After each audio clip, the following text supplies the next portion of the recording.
I wanted to give it back to you. Give what back? I know it isn't all that I owe you, but I promise I'll give you the rest when I get paid. Are you alright? I haven't been sleeping. I can't stop looking at our old photos. He used to listen to me. You know, all the time when we were first together. He was so sweet and kind. Sorry, I've been a little on edge since I stopped taking my meds. The Old Man Next Door by Aidan Otene Dickens. This is a very powerful short film from New Zealand. What we have is a mix of different points of view on a very profound topic, which is coping with difficult life issues. But there's a collision and there's a very bizarre mixing of ages, of generations. We have a veteran who is suffering alone from PTSD from previous conflict time, having served. His way of not really coping is retreating and hiding away in his house. He has a new neighbour, a young girl who comes about, and she's having a different kind of issue. She tries to lean on him for support. Initially, she does not manage. But eventually, when her issue becomes a lot more severe, his empathy and his compassion come out, and in a sense, they both help each other. This is a very, very profound film in numerous ways. First of all, it really captures the sensitivity in performances. The performance of the old man, going back into some form of, I think, actual PTSD, like possibly not from actual conflict, but you never know. That stirred me. In fact, trying to pick out what his motivations were for his performance is something that immediately thrust me into a place where I was confused. It wasn't obvious because the performance is so powerful. If you've got a really powerful performance and you're really delivering a sense of internal trauma, the trauma is not really obvious where it comes from, because it could be anything and there's maybe a mix of different things.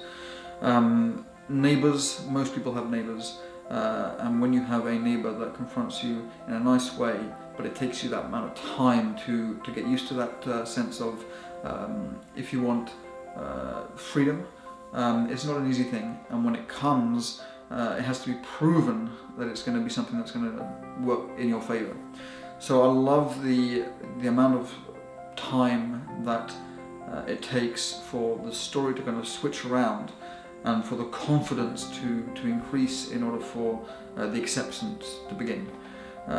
That said, we're talking about a 15-minute film approximately, and within that, all of this conflict rises. We feel a lot of emotion for both characters, and when you feel that one of the characters is hopeless, you actually realise quite the opposite.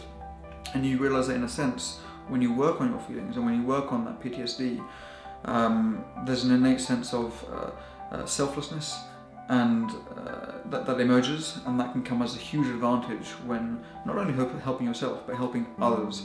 You realise that humility is not just something that's subjective, it's something that other people can extract from you, and that can serve a greater purpose.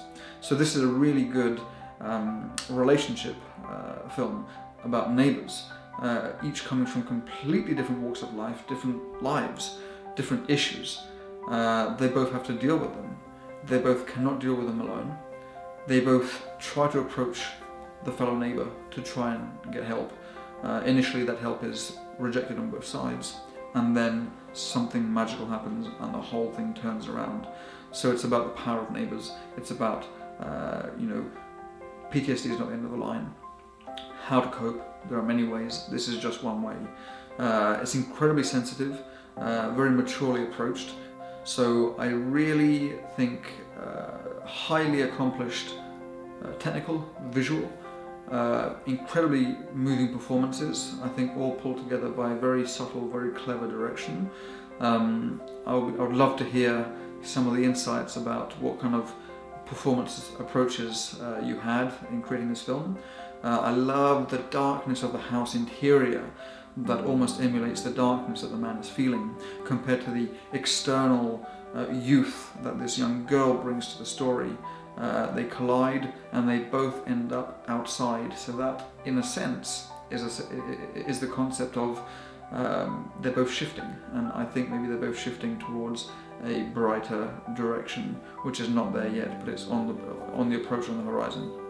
So many metaphors that one can pick out of this film that I felt that it really deserved, appreciation on numerous levels. And again, not easy to get such performances out. So my congratulations to the whole team for delivering such a spectacle of a short film. I will be remembering this for a long, long time, and I really profoundly appreciate that you were able to share this moment with us, these two lives with us.